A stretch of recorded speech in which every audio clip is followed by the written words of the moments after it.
All right, welcome back. Questions for Paige Pierce. Hi, Paige. Hello. How are you today? I'm doing great. Excellent. Good to be back in Texas. And when did you arrive back in Waco? Actually, late last night. Motorcycles here. Yep. Late last night, my family actually came down to Pensacola to visit, so got the family time in, and then now we pretty much caravanned here back towards Waco, and just arrived late last night, so I got on the course at 7 a.m. so I could get a couple rounds in, maybe go hit another few 9 after this. Wow. Well, you kind of started to answer my next question. We know you took the last weekend off. Obviously, you went home, got to spend some time with family. Back out here, did you just say that the family has followed you to come to this event? They're at home right now. My brother missed a couple days of school, so they're back in Plano, but they'll be out here this weekend, and got some VIP passes for them, and hopefully they enjoy the show and how much disc golf's grown. I know, like before, they could just come watch my card, be right beside me, but now having to get them passes and stuff, I think they're going to enjoy how big of a show it is now. Absolutely. And we spoke with Jeff Spring a little bit earlier about those tightened up regulations, so it's very cool that you got that for your family. Moving into thinking about playing disc golf in Texas. This is where you're from. This is where it all started. You've been a champion here. You've placed highly. What's the game plan this weekend? Yeah, I mean, you kind of just said, like, everything that I'm feeling right now is just like excitement to be back at Waco. I have so many memories of myself here, like as a 12-year-old, and just all the familiar faces I'm going to see this week, all the friendly Texans, and just this is where I started to play disc golf. This is where I realized, this isn't just like a fun little game I play on weekends and school gets out and let's go play frisbee. Like, this is where it kind of became reality that this could be a career. I'm starting to surpass Des Redding, and she's patting me on the back telling me all these compliments, so it's just a really cool feeling to be back here every year, and a lot of memories. Very cool. And we know Des is actually out here this weekend, so it would be special to see you carded up with her. Last question before I pass it off. What's on the menu for a champion's breakfast before your tournaments round? For me, I'm actually working with a company called Oats Overnight right now, and that's been my go-to. Just pour some almond milk and some oats in a thing, put it in the fridge, and ready to go in the morning. That way, give you 10 extra minutes of sleep, not have to get anything ready. But if I'm not eating those, I'm pretty much eating just like a smoothie or drinking a smoothie.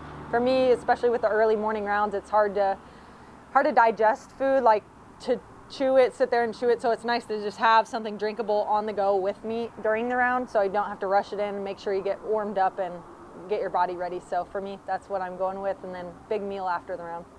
Awesome. Best of luck this weekend, and here's Brian Earhart. Thank you. Hello, Paige. Hello. Got a couple questions for you.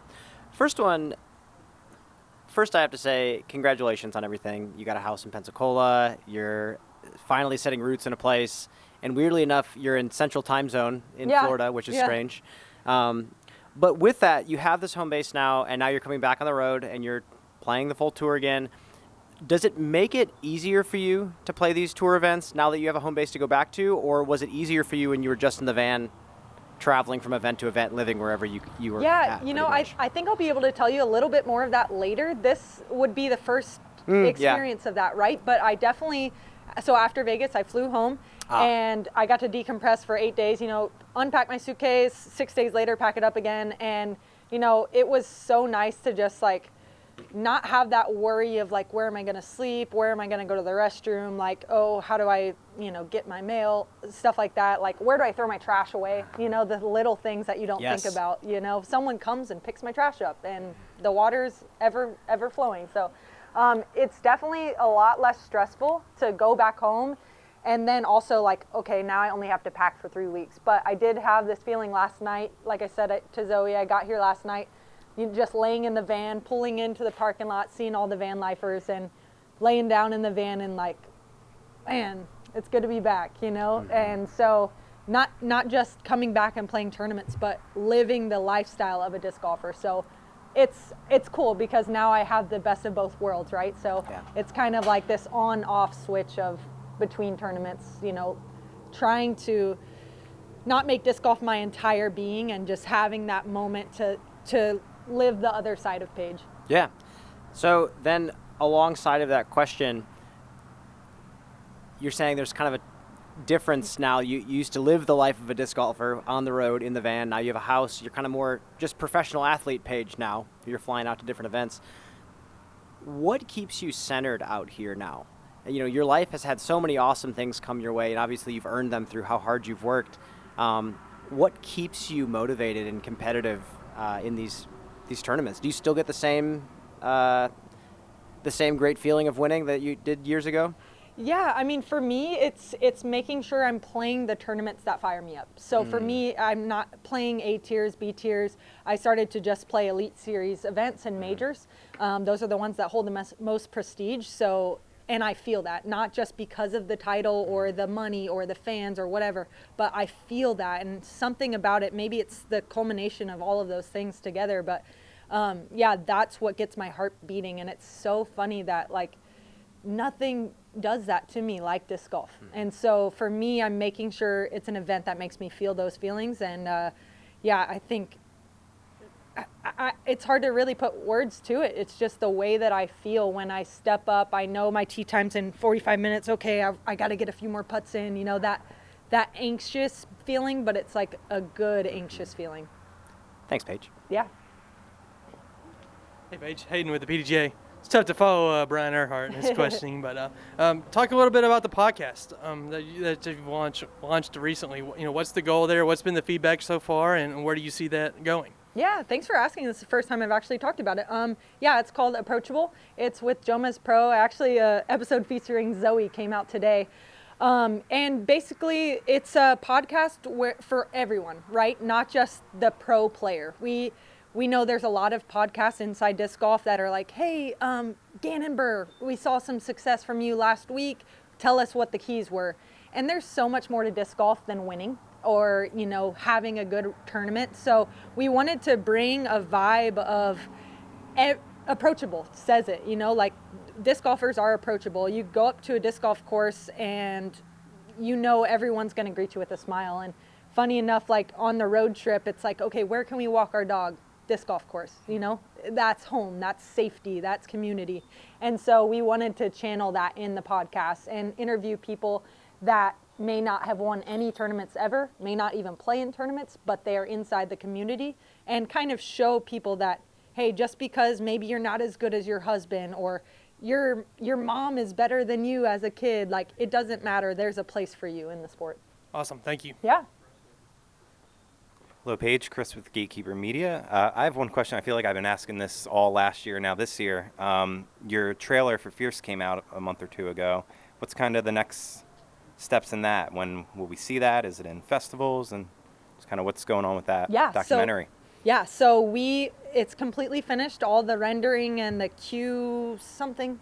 I don't know all the technical terms, but my producer said everything is completely done now, and now it's kind of just waiting on somebody to buy it. So, you know, we put over 6 figures into the film, and so now it's hopefully maybe we make that money back, but more importantly, it's not about the money. It's about, okay, they're buying the rights to the film so that they can put it on their platform. So that's now the step. We've had a few meetings with Netflix. We're on our 3rd meeting now. So, you know, it's trying to gain interest. And I think the way that we can do it as a team, as a community of disc golfers, is to continue to watch the trailer and share the trailer. And so that way, when we do show it to Netflix in the fourth meeting, then it's like, hey, it's already has 2 million views. The trailer has 2 million views. Like, people want to watch this on your platform. So I think that's the best way. And so, yeah, right now it's just getting someone that is interested to put it on there. Awesome. As a fellow filmmaker, I can't wait to see it. Yeah.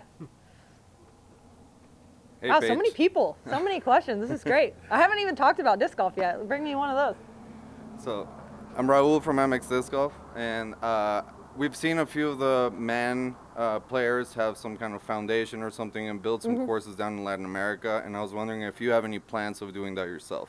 I am working on a foundation, but it's not going to be disc golf related, actually. So, well, let me rephrase that. It's not going to be to grow disc golf.